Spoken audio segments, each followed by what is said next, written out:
Hello students, मैं हूं बलवंत गौतम और आप देख रहे हैं आपका अपना यूट्यूब चैनल आस्क एकेडमी। और आज मैं आप सभी के लिए लेकर के आया हूं क्लास 10th के मैथमेटिक्स का अरिथमेटिक प्रोग्रेशन चैप्टर। जी हां, अरिथमेटिक प्रोग्रेशन चैप्टर।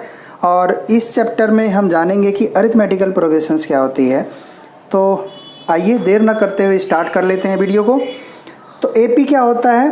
एपी होता है, AP is a sequence number such that the difference is constant, जिसका डिफरेंस जो होता है ना वो कांस्टेंट रहता है। कैसा सीक्वेंस होगा, कैसा एपी बनेगा, आइए देख लेते हैं। एक सीक्वेंस लिख लेते हैं, पहले हम देखते हैं। हमने लिखा एक सीक्वेंस, जैसे मान लीजिए हमने 2, ये हमने एक सीक्वेंस लिख लिया, ठीक है, एक सीक्वेंस लिखा है। अब हम देखते हैं कि ये एपी है या नहीं है, क्योंकि एपी तब होगा जब इसके डिफरेंस जो है ना वो कांस्टेंट होंगे। ये जो टर्म्स बनती हैं इसके अंदर देखते हैं, जैसे हमने लिखा 2, 7, 12, 17, इस तरह से हमने इसको लिख लिया एक सीक्वेंस। तो जो पहला नंबर होता है, जो स्टार्टिंग जहाँ से भी होती हो, ठीक है, उसको हम कहते हैं टर्म 1। इसे हम कहते हैं टर्म 1। टर्म 1, टर्म 1 क्या है हमारे पास? 2 है। फिर उसके बाद अगला जो नंबर आएगा 7, टर्म 2। टर्म 2 को हम, ये हमारी 7 है। इसी तरीके से टर्म 3, टर्म 3 क्या है? 12 है। इसी तरह जो भी हमारे पास आगे बढ़ती जाएगी उसको हम कहते हैं टर्म, ठीक है। First term, second term, third term, fourth term. जो फर्स्ट टर्म होती है, फर्स्ट टर्म को हमेशा, फर्स्ट टर्म जो होती है हमेशा ए से लिखा जाता है। फर्स्ट टर्म को हम कहते हैं ए, ये हमारी ए है। फर्स्ट टर्म क्या है? फर्स्ट टर्म को हम लिख सकते हैं, इसको हम कहते हैं ए, ठीक है। तो ये हो गई हमारी फर्स्ट टर्म। ये सेकंड टर्म, फिर सेकंड टर्म को हम ऐसे लिख सकते हैं, जैसे A2 लिखेंगे, फिर थर्ड टर्म को A3 लिखेंगे। इस तरीके से हमारी टर्म बनती है ना। टर्म 1, टर्म 2, टर्म 3, टर्म 4, इस तरीके से टर्म्स बनती हैं। कहीं तक भी n टर्म तक हो सकती है, कहीं तक भी जा सकती है टर्म्स, ठीक है। चलिए अब देखते हैं, जो डेफिनेशन कहती है कि इनका जो डिफरेंस होगा, डिफरेंस कैसे निकलता है मैं बता दूं आपको। डिफरेंस को हम डी कहते हैं, डी यानी कि डिफरेंस। डिफरेंस को हम डी से लिखते हैं। अब डी क्या है, कैसे निकलेगा? देखिए, डी निकालने के लिए क्या करते हैं कि सेकंड टर्म में से फर्स्ट टर्म को माइनस कर लीजिए, या थर्ड टर्म में से सेकंड टर्म को माइनस कर लीजिए। किसी भी अगली टर्म से उससे जस्ट पहले वाली टर्म्स को जब हम माइनस करते हैं तो हमारे पास जो निकल कर वैल्यू आती है वो होती है डिफरेंस, यानी कि कॉमन डिफरेंस, ठीक है। ये डिफरेंस कांस्टेंट होगा तो एपी हो जाएगा, ठीक है। तो देखते हैं, देखिए हम डिफरेंस निकाल लेते हैं। डिफरेंस टर्म 2, टर्म 2 क्या हमारे पास है? 7। 7 में से टर्म 1 को माइनस किया, यानी कि 2 को, तो हमारे पास जो वैल्यू आ गई वो आ गई 5। आगे देख लेते हैं, टर्म 3 में से भी हम अगर निकालें, टर्म 3 क्या है? 12, उसमें से माइनस कर दिया टर्म 2 को, तो हमारे पास वैल्यू आ गई 5। इसी तरीके से एक और डी निकाल के देख लेते हैं। टर्म 4 से टर्म 3 को माइनस कर लेते हैं। टर्म 4 हमारे पास क्या है? 17 है। 17 में से हमने माइनस कर दिया 12 को, तो हमारे पास जो डिफरेंस निकल के आया है वो 5 आ गया। यहाँ भी देखिए 5 है, यहाँ भी 5 आ रहा है डिफरेंस, यहाँ भी 5 डिफरेंस आ रहा है। इसका मतलब जो इनके बीच का जो डिफरेंस है वो कांस्टेंट है, कांस्टेंट है। 5 5 5 सब में 5 आ रहा है। ऐसा नहीं है कि हमने सेकंड से फर्स्ट टर्म को जब माइनस किया हो तो 5 आया, लेकिन थर्ड से जब हम सेकंड को माइनस कर रहे हैं तो कुछ और वैल्यू अगर आ रही है तो ये डिफरेंस कांस्टेंट नहीं रहा, ठीक है। लेकिन यहाँ पर इस कंडीशन में क्या है, सब में एक जैसा आ रहा है, मीन्स कांस्टेंट है, फिक्स है, चेंज नहीं हो रहा है, ठीक है। तो इसका मतलब है जो ये हमने सीक्वेंस लिखा है ये हमारा एपी है, ये हमारा अरिथमेटिक प्रोग्रेशन है, ठीक है। तो हम इसकी डेफिनेशन अगर हमें लिखनी हो तो हम लिख सकते हैं कि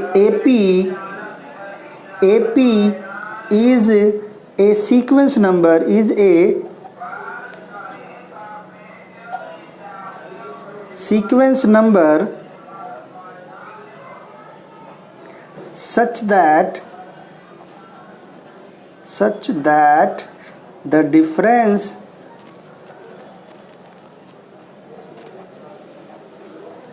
इज कांस्टेंट, है ना,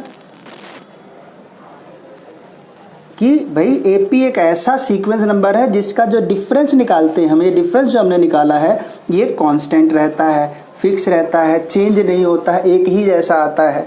ठीक है, तो ये हो गया एपी। चलिए आगे हम देख लेते हैं कि जनरल फॉर्म ऑफ एपी। हम जनरल जो फॉर्म है ये हमारा एपी बनता कैसे, जो हमने 2 लिखा, 7 लिखा, 12 लिखा और ये 15 लिखा। तो हम एक चीज़ देख लीजिए, जनरल टर्म ऑफ एपी हम लिख लेते हैं, general term of AP, arithmetic progression की जनरल टर्म कैसे लिखी जाती है। फर्स्ट टर्म को हमेशा ए लिखा जाता है, जो फर्स्ट टर्म होती है उसको हमेशा ए लिखते हैं। सेकंड टर्म जब हमें लिखनी होती है तो ए में जो डिफरेंस आया है उसको हम ऐड कर देते हैं, 1 मल्टीप्लाई डी। ठीक है, इससे अगली टर्म निकालनी होती तो क्या करते हैं, a plus 2 multiply D. Next वाली टर्म लिखनी है तो a प्लस 3 मल्टीप्लाई डी। पहली टर्म, दूसरी टर्म, तीसरी टर्म, चौथी टर्म, यानी कि जो भी हमें टर्म निकालनी होती है उसमें से एक माइनस करके उसको डी से मल्टीप्लाई कर देते हैं। देखिए सेकंड टर्म निकालनी थी तो हमने क्या किया, 2 में से सेकंड यानी दूसरी टर्म निकालनी थी, दूसरी में 2 में से एक माइनस करिए, डी से मल्टीप्लाई कर दिया। तीसरी निकालनी थी तो 3 में से एक माइनस कर दिया, 2 आ गया, 2 को डी से मल्टीप्लाई कर दिया। तो यहाँ भी ऐसे ही हो रहा है। फोर्थ टर्म निकालनी है तो हमने क्या किया, फोर्थ टर्म में से 4 में से 1 माइनस कर दिया, 3 आ गया, उसको डी से मल्टीप्लाई कर दिया। तो इसी तरीके से हम आगे टर्म्स को निकाल सकते हैं। यहाँ एक चीज़ हमें समझ में आ रही है कि जब भी कोई टर्म निकालनी, कोई भी टर्म निकालनी है, मान लीजिए एन टर्म निकालनी है, एन टर्म निकालनी है तो एन टर्म कैसे निकलेगी, ए तो रहेगा प्लस ये हमने क्या किया, 1 लिखा, यहाँ 2 लिखा, यानी कि जो भी टर्म निकालनी है उससे एक माइनस करेंगे। तो इसका मतलब है एन टर्म निकालनी है तो एन में से एक माइनस कर देंगे और जो आएगा उसको हम डी से मल्टीप्लाई कर देंगे। ठीक है, तो यहाँ पर क्या हुआ, एक फार्मूला फॉर्म हो गया, एक फार्मूला बन गया कि कोई भी टर्म, जो भी टर्म निकालनी है उसमें से आप एक माइनस करके उसको डी से मल्टीप्लाई कर दो, a plus N minus 1d। ठीक है, a तो लिखेंगे और उसके साथ साथ प्लस n माइनस 1d हमने कर दिया। तो ये हमारे पास एक फार्मूला फॉर्म हो गया किसी भी टर्म को निकालने का। कोई भी टर्म इस तरीके से हम निकाल सकते हैं। मान लीजिए कि कुछ टर्म्स आपको दी हुई हो, एक एग्जाम्पल ले लेते हैं।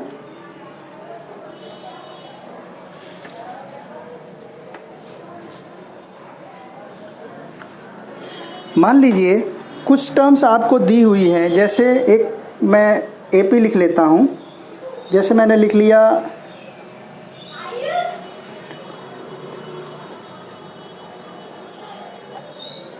ये मैंने एक एपी लिख दिया। ठीक है, इसको एक साइड कर देते हैं थोड़ा। ये हमने एक एपी लिख दिया। अब हमें देखते हैं कौन कौन सी टर्म है इसके अंदर। ये फर्स्ट टर्म यानी कि A1 है, ये A2 है, A3, A4, A5, 5 टर्म दे रखी है। First, second, third, fourth, fifth, 5 term दे रखी है। अगर इसमें कहीं हमसे पूछ लिया जाए, कह देता है अगर क्वेश्चन में कि फाइंड कौन सी टर्म, कोई सी भी टर्म निकाल लीजिए, 5 तक दे रखा, मान लीजिए मैंने 10वीं टर्म निकाल लिया, 8 10 निकलवा दिया, 8 टर्म फाइंड करिए, यानी कि 10वीं टर्म फाइंड करिए। तो क्या लिखेंगे, अभी हमने फार्मूला क्या देखा था, हमने फार्मूला जो बना an इक्वल टू क्या था, a plus n minus 1 multiply D, यही बना। अब देखते हैं a क्या है इसके अंदर। जैसा कि अभी हमने पहले देखा कि a क्या होता है, हमारी जो फर्स्ट टर्म होती है वो a है। देख लेते क्या क्या है हमारे पास ना। a हमारे पास गिवन है 5, d निकाल लेते हैं। d कैसे निकलेगा, किसी भी से टर्म से उससे पहले वाली टर्म को माइनस कर देना। चलिए हम d निकाल लेते हैं। d यानी कि a2 माइनस a1 कर देते हैं। a2 क्या हमारे पास है 8 माइनस 5 क्या है हमारे पास 3। तो d की वैल्यू हमें पता चल गई, d की वैल्यू क्या है 3, a की वैल्यू हमारे पास है। चलिए हमें n की वैल्यू क्या है, n कौन सी टर्म निकालनी है हमें 10वीं, तो n की वैल्यू भी हमें पता है कि भाई 10 है। ठीक है, चलिए निकाल लेते हैं। कैसे? फॉर्मूला हमारे पास ये है ही, इस फॉर्मूले पे हम वैल्यू को पुट कर देते हैं, देखते हैं क्या आता है। हमें निकालना है A10, ठीक है। A की वैल्यू क्या हमारे पास है 5 प्लस n बोले तो 10 माइनस 1, और D की वैल्यू क्या हमारे पास D हमारे पास निकल के आया 3, तो हमने D की वैल्यू को पुट कर दिया यहाँ पर। देखते हैं क्या आता है। ये 5 आएगा प्लस 10 माइनस 1 मीन्स D की वैल्यू हम पुट नहीं किए अभी, ठीक है अब कर देंगे कोई बात नहीं। 9 मल्टीप्लाई D की वैल्यू को पुट कर देते हैं 3, क्या हो जाएगा? हो जाएगा 5 प्लस 9 3 जा 27, और 5 और 7 क्या हो जाएगा? हो जाएगा 32, ठीक है। तो A10 क्या आ जाएगा? 10 यानी कि 10th टर्म क्या आएगी? 10th टर्म निकल के आ जाएगी 32। इस तरीके से कोई भी टर्म दी हुई हो, कितने भी आगे की टर्म्स पूछ ले, क्योंकि अगर इससे जस्ट पहले एक आध टर्म आगे पूछता तो हम उसी तरह आगे बता देते, लेकिन अगर मान लीजिए 100वीं टर्म पूछ लिया, 50वीं टर्म पूछ लिया, फिर ये फार्मूला काम आएगा। वहाँ पर हम इस फार्मूले से उस टर्म को फाइंड आउट कर सकते हैं, ठीक है। इसमें एक चीज़ और देख लेते हैं, टर्म्स तो निकालना आ गया। अब देखते हैं कि अगर इन टर्म्स का सम निकालना हो तो किस तरीके से निकलेगा, सम किस तरीके से निकाल सकते हैं, है ना। आइए देख लेते हैं। सम निकालने के लिए एक अलग पेपर ले लेते हैं, एक अलग फार्मूला, एक अलग पेपर। किसी एपी की अगर पहली कुछ टर्म्स का सम निकालना हो तो वो किस तरीके से निकलेगा, वो फार्मूला भी हम समझ लेते हैं। तो पहले हम फार्मूला लिख लेते हैं कि भाई होता क्या है, ठीक है। जैसे फार्मूला हम लिख लेते हैं, फार्मूला क्या है? Sum of n number, first n number यानी कि Sn। दो फार्मूले हैं, दोनों फार्मूले के एक एक क्वेश्चन भी करेंगे और फार्मूला भी समझ लेते हैं। Sn sum of n number, n term of AP कैसे निकलेगा? तो होता है फार्मूला n/2, फिर हम लिखते हैं ब्रैकेट के अंदर 2a plus n-1 multiply d, और ये ब्रैकेट हो जाता है बंद। एक फार्मूला ये है, और इसी फार्मूले को पहले हम करेंगे, उसके बाद फिर इसके दूसरे फार्मूले की तरफ भी हम जाएंगे, उसको भी समझेंगे, ठीक है। चलिए एक AP ले लेते हैं, ये फार्मूला है, इस पे हम एक क्वेश्चन लिख लेते हैं, एक क्वेश्चन ले लेते हैं, क्वेश्चन के लिए एक अलग पेन ले लेते हैं। चलिए AP लिख लेते हैं, एक AP हमारे पास है। AP हमने लिया, एक हमने AP ले लिया 5, 8, 11, 14, ठीक है। एक हमने AP ले लिया, और इस AP में हमसे ये सवाल कहा जा रहा है, सवाल ये पूछा जा रहा है कि sum of first 12 term, sum of क्या निकालना है हमें? सम दिख रहा है, वेरी गुड।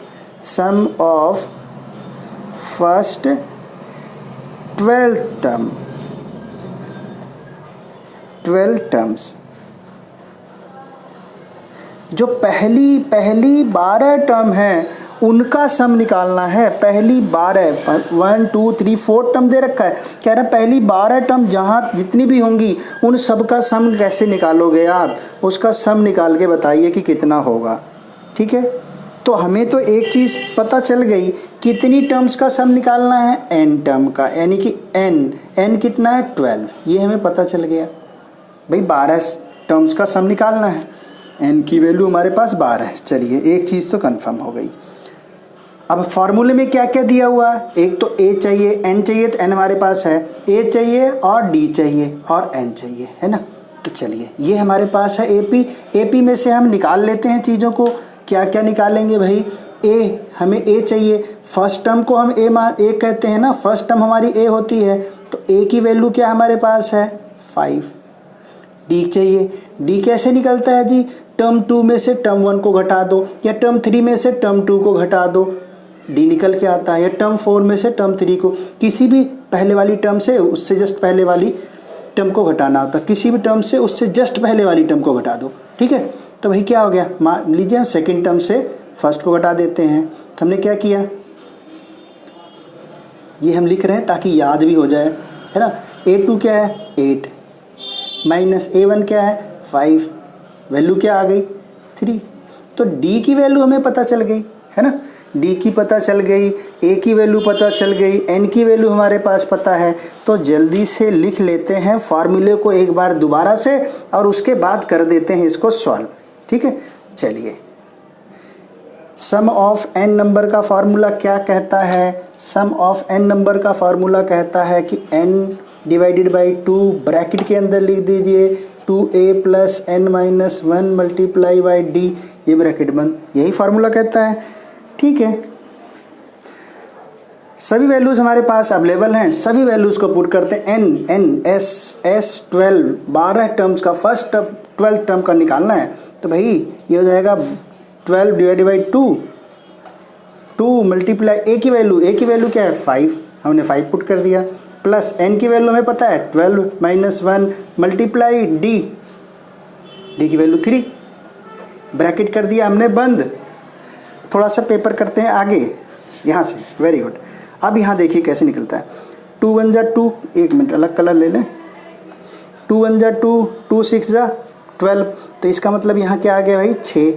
चलिए ब्रैकेट में लिखते हैं 2 5 जा 10, प्लस इसकी ब्रैकेट को सॉल्व करेंगे तो 12 में से 1 जाएगा, कितना आएगा 11 मल्टीप्लाई 3, देखते हैं 6, इसको कर लेते हैं। ये 10 प्लस 11 3 जा 33, तो हो जाएगा 6 मल्टीप्लाई 43, कितना आएगा भाई, कितना आएगा करके देख लीजिए। 6 3 जा 18, 6 4 जा 24 और 25, 258। S12 sum of 12th term, first 12 term का जो सम आया वो कितना आ गया भाई, ये आ गया हमारे पास आंसर, कितना 258। इस तरीके से हमने निकाल लिया क्या, सम ऑफ पहली 12 टर्म्स का सम। तो कभी भी इस तरीके से अगर टर्म्स गिवन हो उसके सम निकालने हो, कितनी भी टर्म का, अभी तो 12 टर्म का दे दिया, हो सकता है आगे दे दे 25 टर्म्स का, फर्स्ट 25 टर्म्स का सम निकालना हो, तो n की जगह पे हमें वैल्यू चेंज करनी है। 12 लिखा था, वहाँ 25 पूछेगा, 25 आ जाएगा। a और d इसी तरीके से निकाल करके सॉल्व करते चले जाएंगे तो वैल्यू आ जाएगी, आंसर आ जाएगा।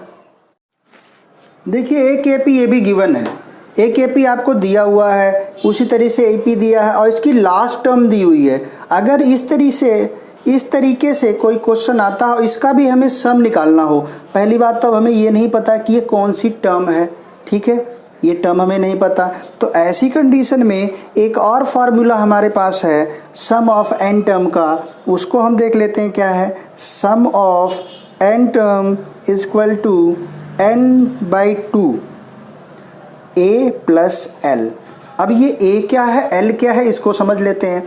a होता है फर्स्ट टर्म और l होता है लास्ट टर्म, पहली टर्म और लास्ट टर्म, ठीक है। चलिए कर लेते हैं, ये कौन सी टर्म है पहले ये फाइंड कर लो। अगर ऐसे ना भी दिया हो कोई दिक्कत नहीं है, कौन सी टर्म है वो पहले फाइंड कर लो, क्योंकि n की वैल्यू तो आप पुट तभी करेंगे ना, है ना। तो आइए पहले हम कौन सी टर्म है वो देख लेते हैं। अभी हमने क्या पहला पढ़ा था, टर्म कैसे निकाली जाती है। टर्म निकालने का क्या फार्मूला था, हमने लिखा था an is equal to a plus n minus 1d, यही तो लिखा था। पहले हम निकाल लेते हैं टर्म कौन सी है, कौन से नंबर पर आ रही है, देखते हैं, है ना। क्या हो जाएगा भाई, an की वैल्यू कितनी है 38, इसकी वैल्यू तो 38 गिवन है ना। चलिए a क्या है, a हमारी फर्स्ट टर्म, यानी a की वैल्यू क्या है भाई, यहाँ लिख लेते हैं ज़रा।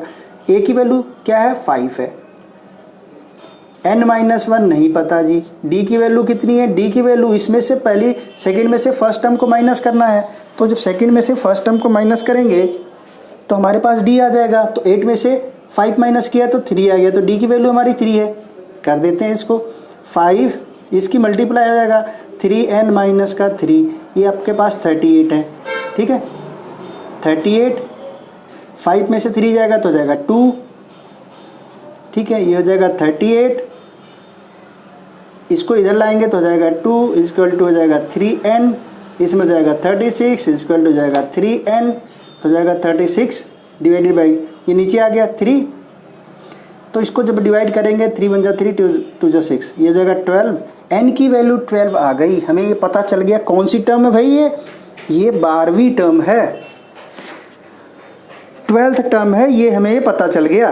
तो ठीक है भाई, हमें ये पता चल गया ना कि ये 12th टर्म है, तो कोई दिक्कत नहीं भाई, वैल्यू पुट कर दो ना, ये हो जाएगा 12, n की वैल्यू हो गई डिवाइड 12, ए हमारा फर्स्ट टर्म है मीन्स 5, l हमारी लास्ट टर्म है मीन्स 38, वैल्यू पुट कर दी।